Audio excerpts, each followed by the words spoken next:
இந்தியாவுல ஒரு வருஷத்துக்கு நாய்க்கடியால பாதிக்கப்படக்கூடிய மக்கள் எத்தன பேர் அப்படிங்கிற அதிர்ச்சி தகவல வந்து வெளியிடுறாங்க. 2022ல 22 லட்சம் மக்கள், 2023ல 30 லட்சம் மக்கள், 2024ல 37 லட்சம் மக்கள். கிட்டத்தட்ட ஒரு வருஷத்துக்கு 7 லட்சத்துல இருந்து 8 லட்சம் மக்கள் கூடிக்கிட்டே போறாங்க நாய்க்கடியால பாதிக்கப்படக்கூடிய மக்கள். இதனால தொடர்ந்து கம்ப்ளைண்ட் சுப்ரீம் கோர்ட்டுக்கும், ஹை கோர்ட்டுக்கும் வந்து குடுத்துக்கிட்டே இருக்கிறாங்க.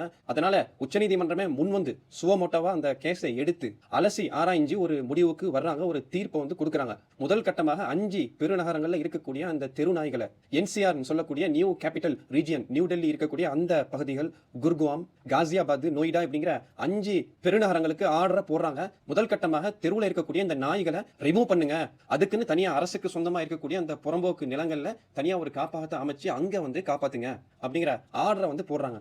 இந்த மாதிரி ஒரு ஆர்டரை சுப்ரீம் கோர்ட் போட்ட உடனேயும் நாய்கள்லாம் என்ன செய்றாங்க, சாரி நாய் காதலர்கள்லாம் போராட ஆரம்பிச்சுட்டாங்க. ஒவ்வொரு சிட்டிகள்லயும் வந்து நாய்களை வந்து காப்பாற்றணும், நாய்கள் வந்து உயிர் இல்லையா?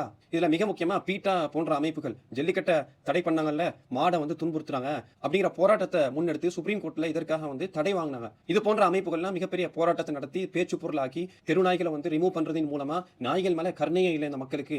இவங்க எல்லாம் டாக் ஹேட்டர்ஸா இருக்கிறாங்க, விலங்கின விரோதிகள் மாதிரி இந்த மக்களை வந்து இந்த மாதிரி சித்தரிச்சாங்க. இதனால சுப்ரீம் கோர்ட்டை இந்த ஆர்டரை நடைமுறைப்படுத்துறதுல கொஞ்சம் சிக்கல் இருந்துச்சு.